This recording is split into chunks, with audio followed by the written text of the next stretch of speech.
Les ovnis. Le sujet passionne et interpelle le monde entier depuis la fin des années 40. Pour certains, il ne s'agit que de mauvaises interprétations de phénomènes météo ou d'engins conçus par l'homme. Les satellites, les avions, les fusées, les ballons-sondes ou encore les drones, mais aussi les essais militaires top secrets, pourraient être la source de cette confusion. Mais pour d'autres, il s'agit bel et bien d'engins venus d'autres mondes qui nous visiteraient depuis très longtemps. Pour les défenseurs de la présence d'ovnis dans notre ciel, la preuve pourrait se trouver dans notre passé, à une époque où aucune technologie humaine n'était présente dans le ciel ou l'espace. D'après eux, il existerait des archives contenant de véritables histoires de soucoupes volantes consignées dans les chroniques romaines. On trouverait aussi, au Moyen-Âge, la trace de vaisseaux aériens naviguant au-dessus des paysans en utilisant la foudre comme arme de destruction. Les chroniques de la Renaissance foisonneraient de rapports faisant état de fabuleuses apparitions dans le ciel. Des apparitions, pour certaines, clairement semblables aux observations modernes d'ovnis. Alors, qu'en est-il vraiment ? À travers cette enquête, nous allons découvrir que les archives recèlent d'extraordinaires documents. Le passé a bien été le théâtre de phénomènes aériens ou célestes marquants pour toutes les populations de notre planète. Des observations qui furent interprétées comme des apparitions divines, des présages, mais aussi comme d'effroyables signes du ciel.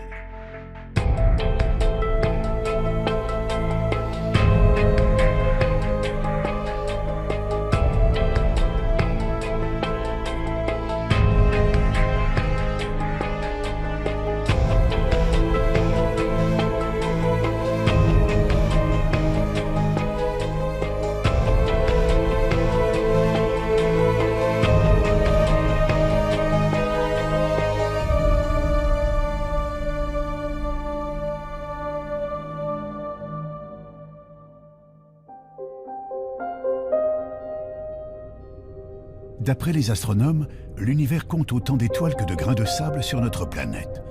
Certains pensent qu'il y a probablement des millions de mondes habitables et peut-être des planètes où vivraient des êtres intelligents, voire des civilisations supérieures à la nôtre. Serait-il possible que ces êtres soient déjà venus jusqu'à nous? La plupart des spécialistes des ovnis en sont convaincus. L'un d'entre eux, le journaliste Jean-Claude Bourret, est un précurseur dans ce domaine. Depuis maintenant près de 40 ans, il enquête d'une manière rigoureuse sur le sujet. Même s'il a pu étudier des centaines de dossiers concernant les ovnis, il n'a jamais été le témoin direct d'une observation. Je me suis trouvé confronté à un objet volant non identifié par l'intermédiaire d'une dépêche de l'agence France Presse, qui est l'une des 4 grandes agences de presse internationales, en 1973. Cette AFP racontait l'affaire de Turin. Sur l'aéroport de Turin, le radar civil et le radar militaire avaient détecté un objet volant non identifié en plein jour. Cet ovni avait été photographié par un photographe de presse professionnel, avait été observé par 3 équipages d'avions, poursuivi par un équipage d'avion, et photographié par ce photographe de presse professionnel qui était là tout à fait par hasard et qui a vu l'OVNI, l'a photographié et qui a vu l'OVNI avec des milliers d'autres témoins. Donc je me suis dit, mais là on a un cas absolument extraordinaire qui est toujours inexpliqué aujourd'hui. Voilà comment je me suis intéressé aux OVNI. Des témoignages, des photographies ou des vidéos, il en existe aujourd'hui des milliers. Mais quelle que soit l'affaire, le doute persiste toujours. Et pour cause. De nos jours, les logiciels informatiques permettent quasiment tous les trucages en photographie et en vidéo. En imaginant que des centaines de témoins relatent la même observation, prennent des photos sous divers angles et qu'au même moment, des radars enregistrent des données précises, les sceptiques argumenteront notamment qu'il pourrait s'agir là d'essais militaires d'engins top secrets. Dans ces conditions, il paraît presque impossible d'obtenir un jour la preuve irréfutable de la présence d'engins extraterrestres dans notre ciel. Pourtant, au milieu des années 1960, quelques passionnés d'OVNI se sont mis à étudier les textes anciens. Scruter le ciel du passé à une époque où aucun engin aérien construit par l'homme ne parcourait le ciel. Pourrait-on trouver des descriptions d'OVNI dans les chroniques romaines ou médiévales? Évidemment, plus on remonte dans l'histoire des hommes, à des époques où la technologie moderne n'existait pas, il n'y avait pas d'avion, il n'y avait pas de ballon-sonde, il n'y avait pas de satellite artificiel. Quand les gens font des descriptions d'objets volants non identifiés, qu'ils n'appellent pas évidemment ovnis à l'époque, mais les signes mystérieux ou épouvantables ou effrayants vus dans le ciel, là on est bien obligé de dire qu'est-ce qu'ils ont vu. Quand on voit Pline le Jeune, qui au IIe siècle voit arriver au-dessus d'un champ de bataille en plein jour ce qu'il appelle un bouclier ardent, c'est-à-dire un bouclier qui brûle, et on voit bien ce que c'est qu'un bouclier, hein, c'est quelque chose de rond comme ça. Le champ de bataille s'arrête instantanément parce que c'est un signe du ciel. Chaque camp dit « Ah ben Dieu est avec nous puisqu'il nous envoie un signe », et puis le bouclier reprend sa course et chacun commence à continuer à sortir son épée et à tailler l'autre en pièces en disant « Dieu est avec nous ». Alors c'est quoi au IIe siècle après Jésus-Christ? C'est un satellite artificiel, c'est un ballon sonde, c'est un hélicoptère, c'est les phares d'atterrissage d'un avion. Et on se rend compte que toute l'histoire des hommes est jalonnée par des signes mystérieux, extraordinaires, qui pour moi sont la preuve que nos ancêtres, évidemment aussi, ont vu des objets volants non identifiés. On parle d'objets volants, de phénomènes aériens. Ce qui peut surprendre, c'est qu'à notre époque, une grande partie de la population associe ces apparitions à des visiteurs extraterrestres et non pas aux dieux ou à des manifestations diaboliques comme ce fut le cas dans le passé. Si l'homme d'aujourd'hui pense à des visiteurs venus d'ailleurs, c'est que notre connaissance de l'univers a beaucoup changé.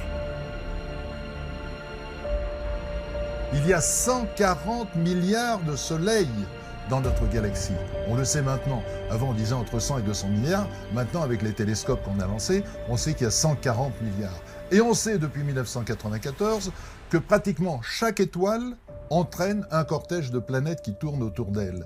Donc on sait que dans notre galaxie, il y a probablement 1000 à 2000 milliards de planètes.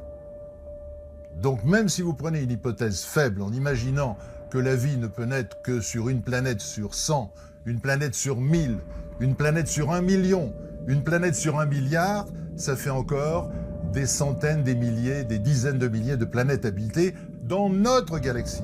Et il y a un nombre infini de galaxies. Donc, j'ai la certitude que nous ne sommes pas seuls dans l'univers. J'ai la certitude que dans l'échelle des intelligences, nous sommes au bas de l'échelle. Nous sommes des primates. Nous sommes des primitifs, nous sommes des singes à peine évolués. Et une civilisation qui aurait ne serait-ce que 1000 ans ou 2000 ans d'avance, ce qui n'est rien, parce qu'il peut y avoir des civilisations qui ont des milliards d'avance par rapport à nous, elle se manifesterait à nous sous une forme magique. Une forme magique, comme une lumière étrange, une apparition prodigieuse. Parmi les nombreuses vidéos d'OVNI, il en existe quelques-unes dont la source a pu être vérifiée, comme celle que vous allez découvrir. Nous sommes en septembre 2012. En cette fin d'après-midi, une équipe de tournage s'affaire à filmer à Zofingen, en Moselle, les évolutions de parapente et de paramoteurs dans le ciel. Vers 18h, le caméraman, équipé d'un matériel haute définition, va enregistrer des images pour le moins étonnantes.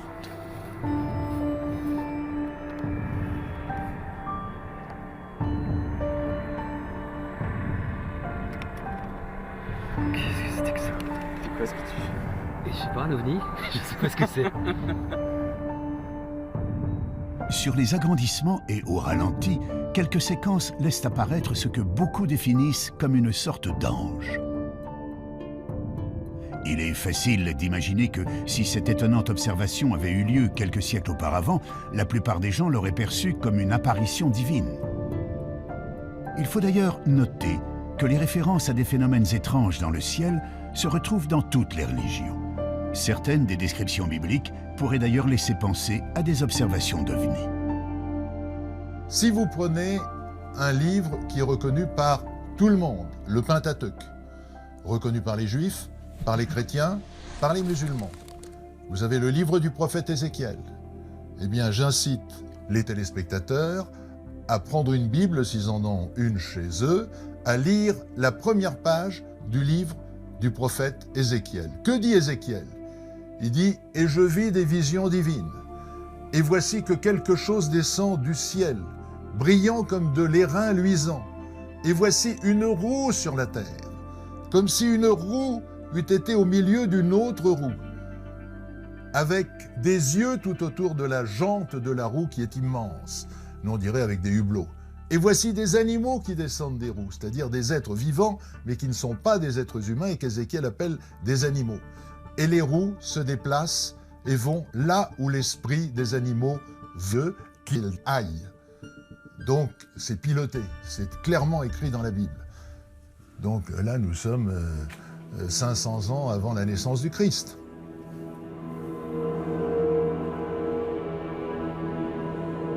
D'autres sources nous parlent de phénomènes célestes ou atmosphériques étonnants observés dans l'Antiquité, notamment dans les écrits d'un certain Julius Obsequens, auteur du Livre des prodiges. Cet ouvrage réunit des faits étranges relevés de l'an 249 à l'an 12 avant Jésus-Christ. On y trouve toutes sortes d'événements marquants, brièvement résumés et, notamment, des observations curieuses dans le ciel dont voici quelques exemples. Près de Spolète, un globe de feu de couleur d'or tomba en tournoyant sur la terre. Ayant ensuite augmenté de volume, il s'éleva dans les airs et, porté vers l'Orient, il couvrit l'étendue du soleil. On vit à Tarquinium une torche ardente sillonner l'étendue et tomber soudain. Au coucher du soleil, un corps semblable à un bouclier ardent fut aperçu, se dirigeant de l'Occident vers l'Orient. On vit comme des armes et des javelots s'élever de terre avec un grand bruit et se diriger vers le ciel. Comment expliquer ces mystérieuses observations relevées par plusieurs chroniqueurs romains? Yanis Delianis, historien, diplômé d'une maîtrise en archéologie à l'université de la Sorbonne, étudie ces textes anciens où les références à des phénomènes célestes ou météorologiques inexpliqués ne sont pas rares. Les Romains nous parlent de poutres enflammées qui traversent le ciel. Ils nous parlent d'apparitions, ils nous parlent de globes de feu qui parfois ont des comportements étranges dans le ciel. On a un exemple chez Julius Obsequens d'une boule qu'il nous dit de couleur dorée qui serait descendue pratiquement au niveau du sol pour ensuite remonter. Ce sont des phénomènes qu'on s'explique mal aujourd'hui, qui pourtant sont rapportés de façon plus ou moins précise. Et malheureusement, on ne sait pas quoi en faire de ces observations, de ces rapports. S'il est possible que certaines de ces descriptions, comme les torches ardentes, les poutres enflammées ou les étoiles chevelues, citées dans les chroniques romaines, peuvent se rattacher à l'observation des météorites ou des comètes, il paraît plus difficile d'expliquer la vision d'une boule dorée se posant puis remontant vers le ciel ou d'un bouclier ardent parcourant l'horizon. Quand on parle d'un bouclier, est-ce qu'on implique que l'objet est lui-même métallique, comme on peut le voir pour certains témoignages de soucoupes volantes?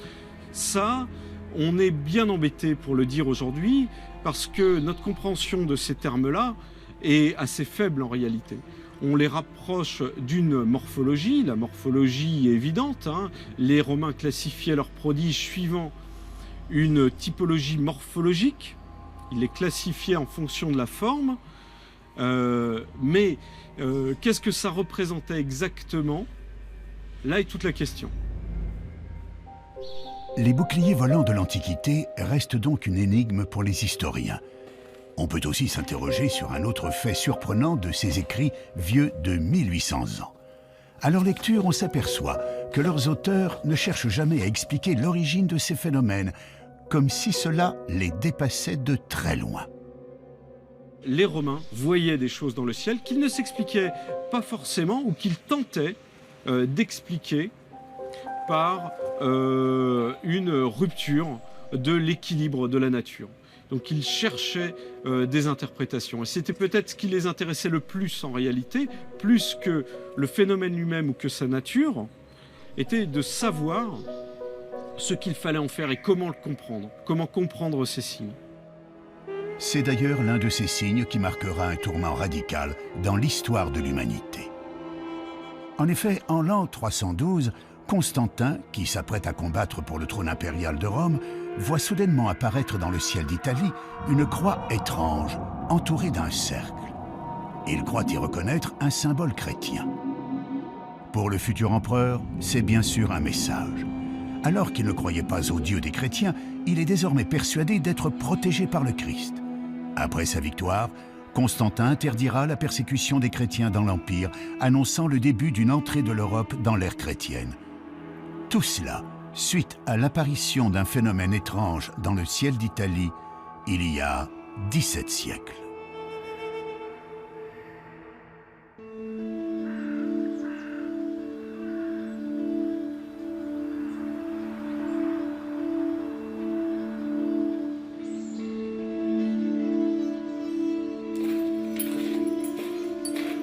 Saint-Jacques-des-Arrêts.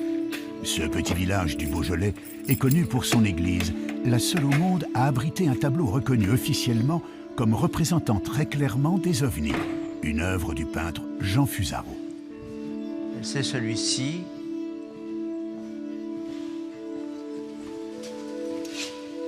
Alors Fusaro, sur le plan graphique, il faut parler du plan graphique aussi, il s'en donne à cœur joie, évidemment, qu'il y a une représentation de toutes les phases de l'histoire de Agobard.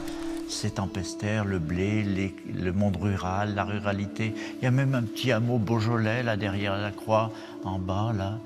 Et puis, il y a cette spatialité différente, cette fabuleuse interprétation de ce qu'on appelle des ovnis au jour d'aujourd'hui, hein. Des ovnis, des bateaux qui voguent dans les nuages. Alors, ce sont soit des bateaux, soit des soucoupes, soit des montgolfières, soit des cochons qui volent, soit des oiseaux qui volent. C'est tout à fait un monde où Fusaro se délecte d'abord, parce que c'est un peintre de la délectation. Il se délecte et il laisse parler totalement son imaginaire. Et ça, c'est très très fort, très très fort. L'auteur de ce tableau ne laisse pas tout à fait parler son imagination. Il illustre en effet un récit datant du 8e siècle signé par l'évêque de Lyon, Agobard. Ce dernier relate une histoire tout à fait extraordinaire qui interpellera bien plus tard les amateurs d'ovnis. Michel Rubellin, maître de conférence à l'université Lyon 2, est l'auteur de plusieurs ouvrages de référence sur Agobard. Il nous résume les grandes lignes d'un texte qui semble tout droit sorti d'un roman de science-fiction. Alors, dans ce texte, Agobard nous raconte que dans la région qui est la sienne, c'est-à-dire la région lyonnaise, il y a une croyance qui est partagée par tout le monde. Cette croyance, c'est le fait qu'il y a des gens qu'il appelle les tempestaires, qui sont dotés de pouvoirs pour déclencher la grêle et le tonnerre. Et par conséquent, la grêle, ça veut dire détruire des récoltes, les détruire très rapidement.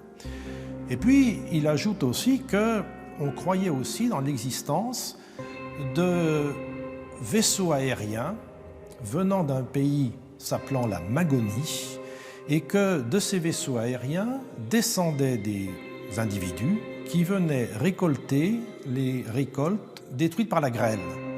Détruites par la grêle, commandées par les tempestaires. Et qu'ils prenaient ces récoltes, ils les emmenaient dans leur vaisseau et qu'ils repartaient vers la Magonie.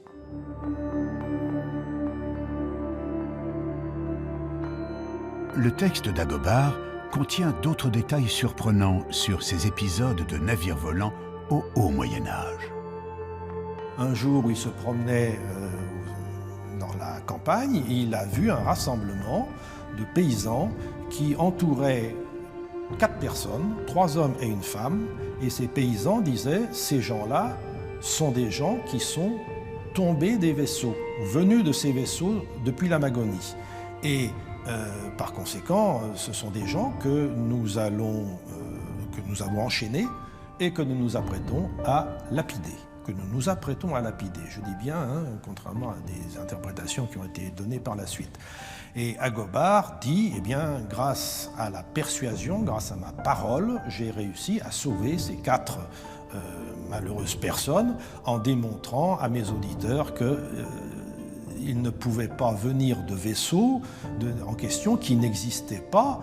Par conséquent, il fallait absolument éviter de les lapider. Il les a délivrés. C'est tout ce que dit Agobard sur la Magonie et sur les vaisseaux. On peut donc facilement comprendre pourquoi ce texte a enflammé l'imaginaire des ufologues. Et pourtant, il faut rester prudent. Dans ce texte, Agobard n'écrit jamais qu'il a vu lui-même des vaisseaux aériens. ce ne sont en réalité que des récits qui lui sont rapportés.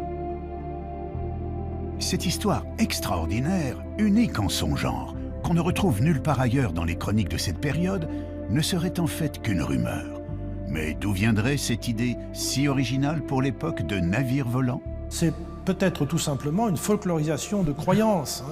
La grêle, c'est pour les paysans quelque chose de fondamental. C'est le danger numéro 1 parce que c'est quelque chose qui ne peut pas être prévu et qui, en l'espace de quelques secondes, détruit toutes les récoltes. Donc c'est une des terreurs numéro 1 des paysans. Et je pense qu'autour de cette terreur, eh bien, toute une série de croyances ont pu se développer. Ça vient d'en haut, oui, ça vient d'en haut, ça vient du ciel. Ça vient du ciel parce que dans le ciel, il y a des puissances qui envoient la grêle. Alors ces puissances, de là à les mettre dans un navire aérien, je veux dire, le pas n'est pas très difficile à franchir. Difficile pourtant de retrouver d'autres récits issus du folklore qui nous parlent de navires volants pilotés par des êtres venus d'un autre monde. Si l'on n'a pas encore découvert à ce jour de textes équivalents, il existe pourtant des représentations anciennes de vaisseaux naviguant dans le ciel pilotés par des êtres à l'apparence humaine.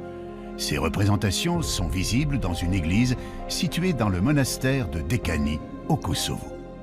Parmi les fresques et les icônes datant du milieu du XIVe siècle, on peut apercevoir sur une crucifixion 2 engins aériens très particuliers. 2 petits vaisseaux occupés chacun par un homme qui semble faire office de pilote. Une représentation peinte il y a plus de 700 ans et qui, on peut le comprendre, a passionné les amateurs d'ovnis qui pensent avoir trouvé là une véritable preuve d'ovnis dans les temps anciens. Mais pour mieux comprendre, il faut visiter d'autres églises plus proches de nous qui abritent des représentations assez comparables à celles de Dekani. En Belgique, à Chevetogne, se trouve un petit monastère occupé, tout comme au Kosovo, par des religieux orthodoxes.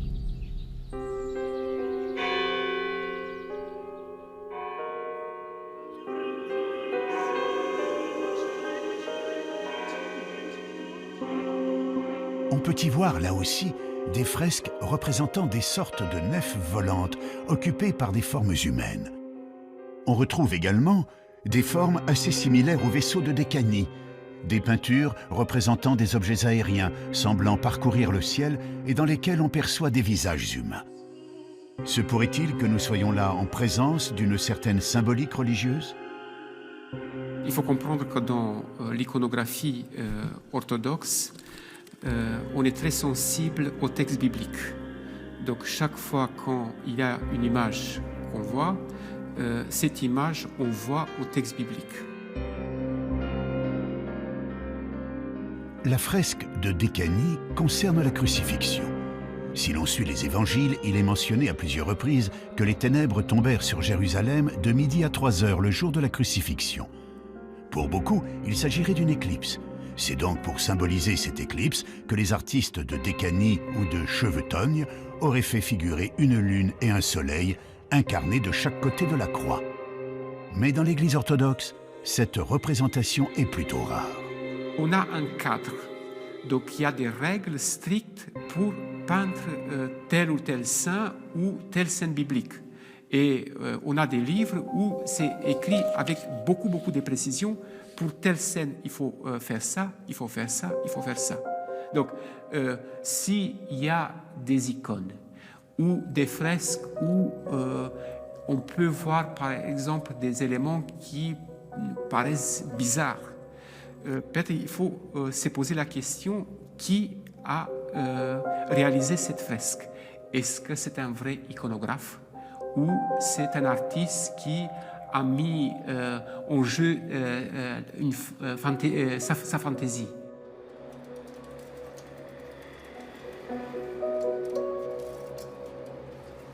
D'autres églises abritent des œuvres dans lesquelles certains ont cru déceler d'étonnantes représentations d'ovnis. C'est le cas de la collégiale Notre-Dame de Beaune. Des tapisseries monumentales datant du XVe siècle sont exposées dans le chœur de l'église.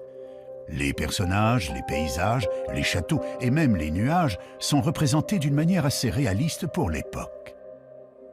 On y perçoit surtout, figurant dans le ciel à 2 reprises, des objets sombres, ressemblant très clairement à ce que l'on nommerait aujourd'hui des soucoupes volantes. Serait-on là face à une volonté des artistes de l'époque de faire figurer une observation particulière dans le ciel du XVe siècle? La réponse à cette énigme se trouve en fait dans l'histoire même des tapisseries. Il faut remonter aux commanditaires, aux financeurs de cette œuvre.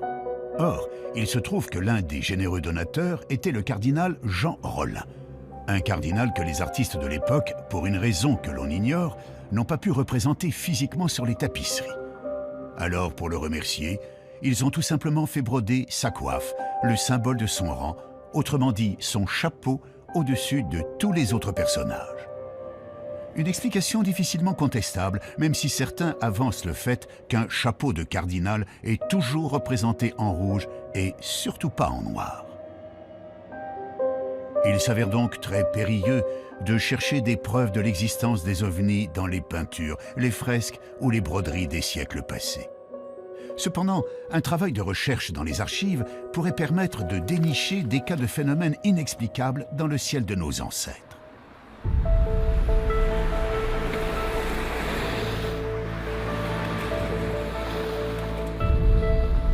À Paris, au siège de Météo France, on trouve une bibliothèque très riche créée en 1878. On peut y consulter plus de 25 000 ouvrages scientifiques concernant la météorologie, mais aussi les phénomènes extraordinaires qui ont ponctué le ciel du passé.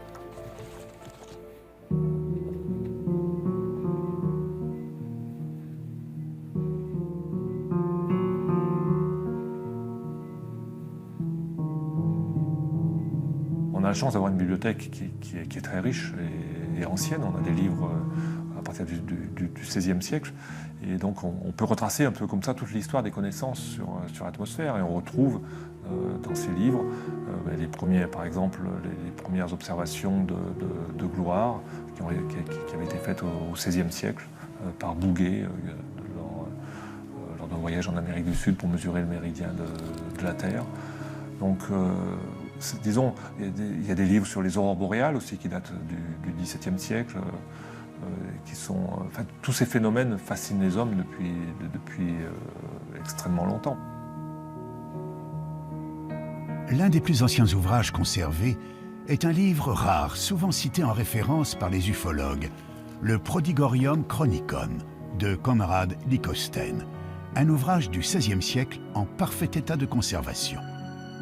Le livre de Lycosthenes, c'est un livre en latin, c'est le livre des prodiges, qui a été édité en 1557 et qui est une chronique depuis la création, depuis le début,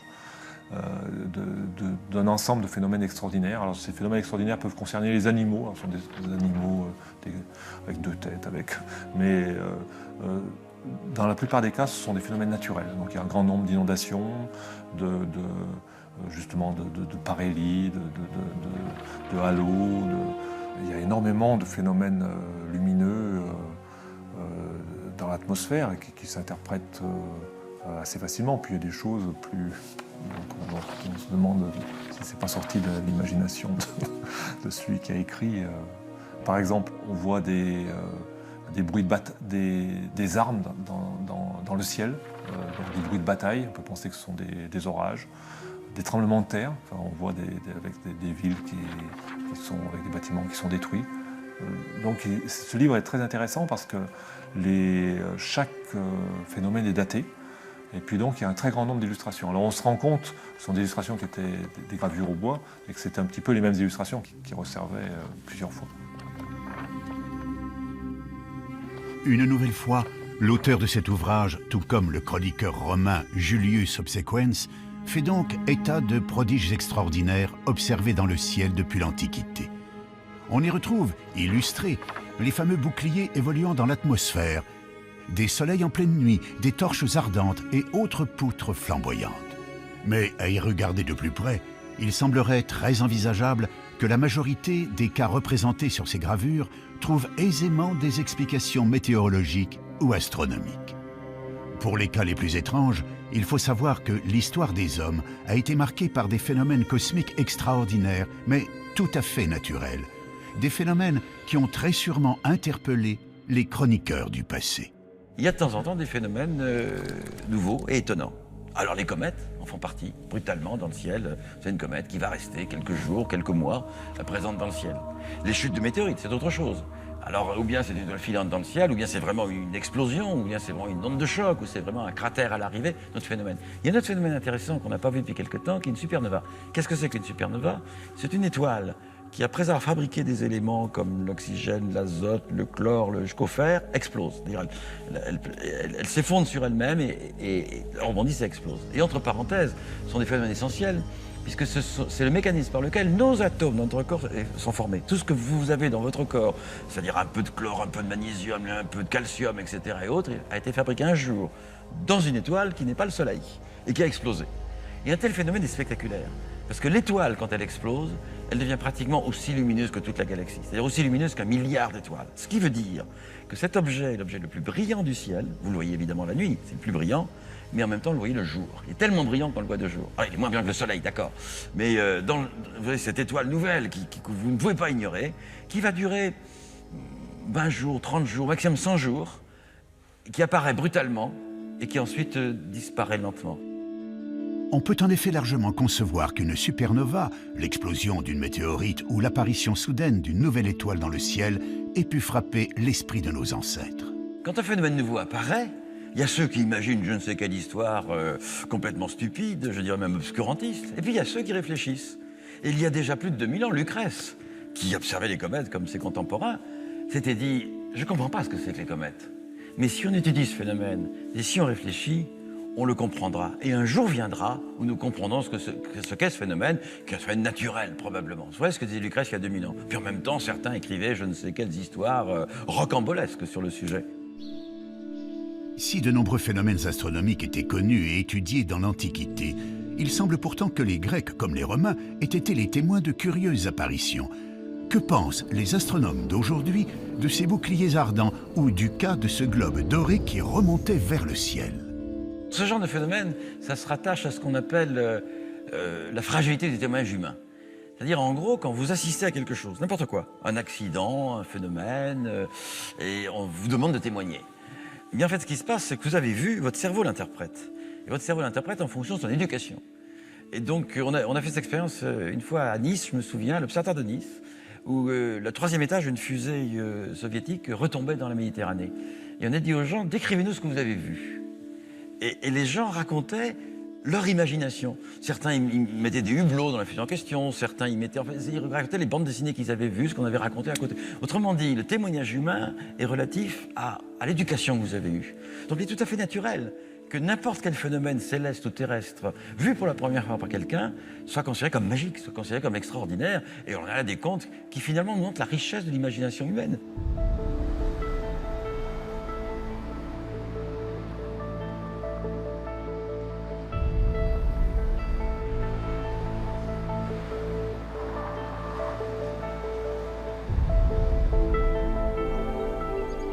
La ville de Nice détient justement un document qui a enflammé l'imagination de nombreux ufologues. Le document en question se trouve aux archives communales et il renfermerait l'un des cas les plus énigmatiques d'OVNI dans le passé.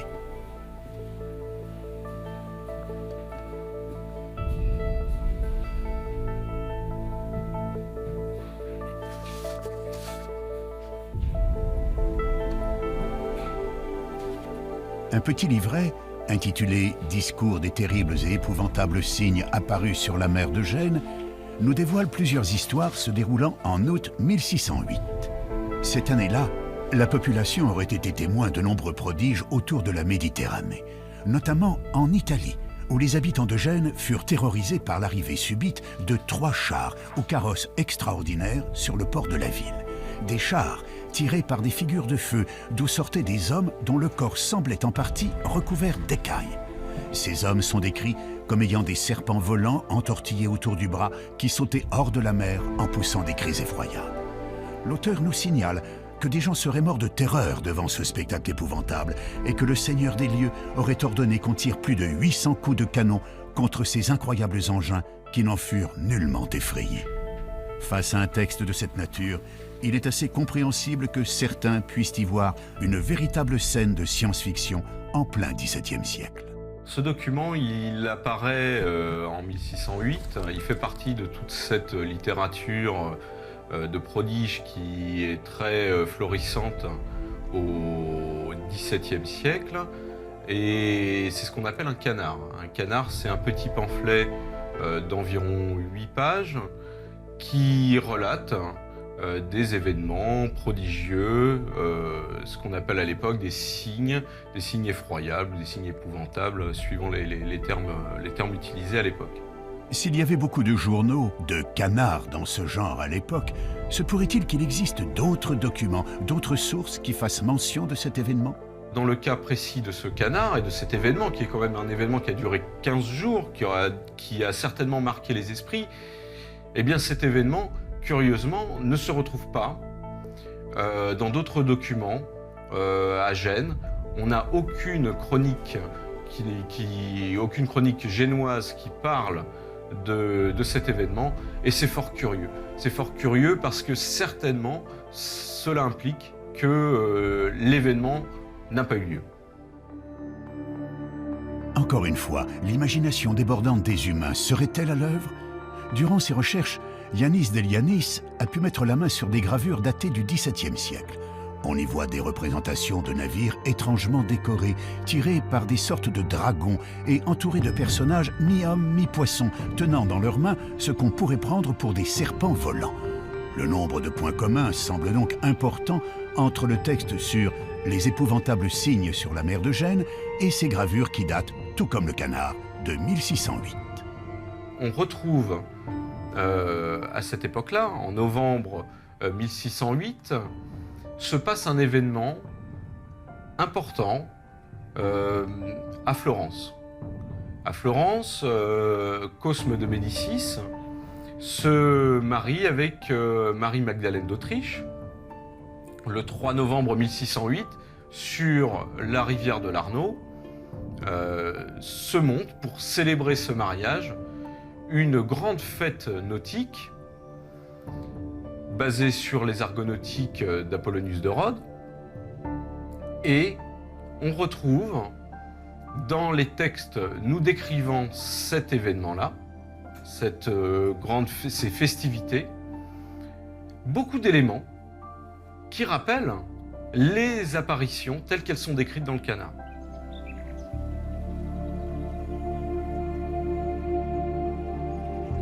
D'après Yanis, le livret en question fut édité en décembre 1608. Mais pourquoi l'auteur du feuillet sur les épouvantables signes situerait l'événement en août 1608 et non pas en novembre? Et pourquoi dans le port de Gênes et pas à Florence? Je soupçonne l'auteur du canard d'avoir déplacé sciemment le lieu de l'événement de Florence à Gênes pour couvrir ses traces, simplement. Ça arrive assez souvent dans la littérature de prodige, on réchauffe parfois les histoires, on change les dates, on change les lieux et on ressort la même histoire. C'est assez classique, et là on a peut-être un exemple également de ce genre de technique utilisée par les auteurs des canards. Falsification, témoins influencés par leur culture ou leur imagination, mauvaise interprétation de symboles religieux ou de phénomènes naturels, il paraît donc très difficile de trouver la preuve irréfutable d'observations d'ovnis dans les archives. Difficile, mais pas impossible. Il existe en effet quelques cas troublants qui ne trouvent aujourd'hui encore aucune explication valable. C'est le cas d'une observation faite à Hambourg en 1665 par un astronome et écrivain polonais. Dans le Theatrum Cometicum de Stanisław Lubieniecki, on retrouve plusieurs gravures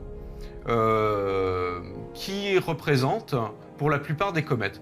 Parmi celles-ci, une gravure particulière ne représente pas une comète.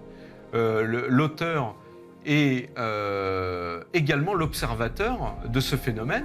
Il l'observe de chez lui. On voit sur la gravure qu'il a même marqué l'emplacement de l'observation, c'est-à-dire sa maison, son grenier. Il observe le phénomène de chez lui et l'auteur, qui est rompu à l'observation des comètes, il vient d'en observer une la même année, quelques mois plus tôt en avril, voit ce phénomène apparaître au-dessus de sa ville on est en juillet. Il observe donc un autre phénomène qui pour lui n'est pas une comète. Et ce n'est pas une comète, c'est un phénomène qui n'apparaît pas sur plusieurs jours. Il est visible que quelques temps, quelques heures, je crois, au-dessus de la ville. Et il note sur cette gravure, il représente les différents états de ce qu'il voit. Et c'est très particulier, c'est assez intéressant. On a l'impression d'avoir un phénomène lumineux qui prend différentes formes, qui change d'orientation et qui se sépare en deux.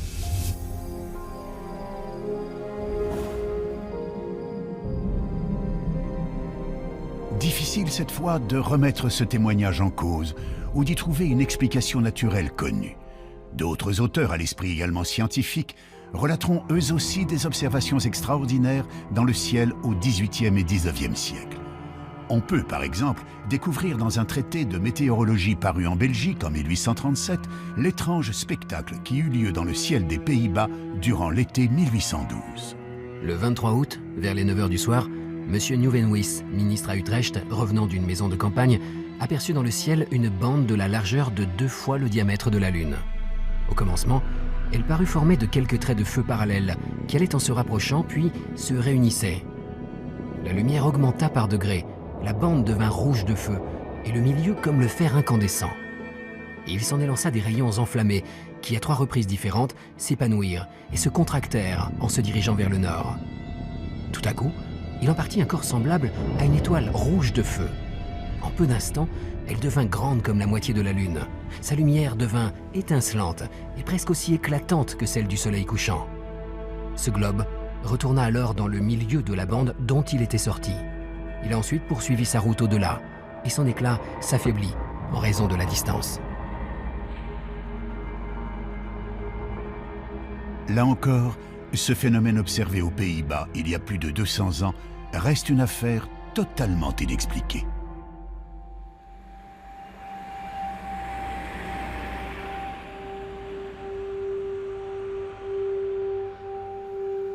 Un autre cas très différent s'est déroulé à peu près à la même époque sur la commune de Migné, située à quelques kilomètres de Poitiers. Le 17 décembre 1826, en fin d'après-midi, plus de 2000 personnes étaient réunies pour la plantation d'une nouvelle croix de mission devant l'église. Le prêtre était en train de faire son sermon, évoquant l'apparition de la croix de Constantin au IVe siècle, quand soudain est apparue dans le ciel, au-dessus des personnes réunies, une croix couchée de plus de 40 mètres de long, lumineuse, d'une couleur grise rosée, dont les contours étaient parfaitement nets.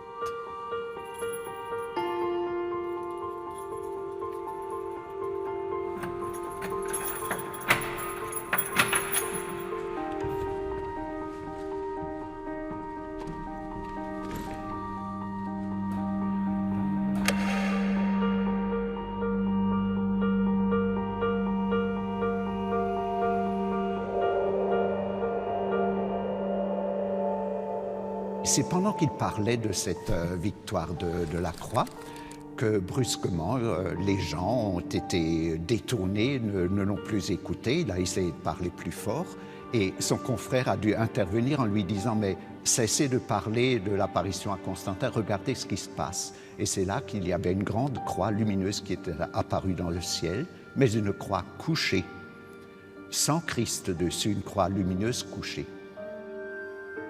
L'émotion fut immense. La plupart des gens présents se mirent à pleurer, à crier, mais surtout à prier. Cette croix gigantesque, située seulement à une 60aine de mètres au-dessus de leur tête, était silencieuse, immobile et surtout d'une netteté parfaite, diront les témoins. Ces gens, pour la plupart des paysans qui avaient donc l'habitude des phénomènes naturels, n'ont a priori pas pu confondre cette apparition avec un nuage à la forme particulière. D'ailleurs, les rapports de l'époque font état d'un ciel parfaitement clair ce jour-là. La croix resta en place durant plusieurs dizaines de minutes. Elle était restée très, très figée, très fixe, donc sans aucun mouvement. Et elle a disparu parce qu'après le prédicateur, évidemment, il avait perdu l'attention de ses fidèles. Il ne lui restait plus qu'une chose, il a essayé d'entonner le chant « Vive Jésus, vive sa croix » qu'on chantait lors de ses plantations de croix, mais ça n'a pas trop bien marché, les gens étaient trop perturbés par cette croix apparue pour pouvoir chanter. Alors, de guerre lasse, il a fait rentrer les gens dans l'église pour rendre grâce à Dieu.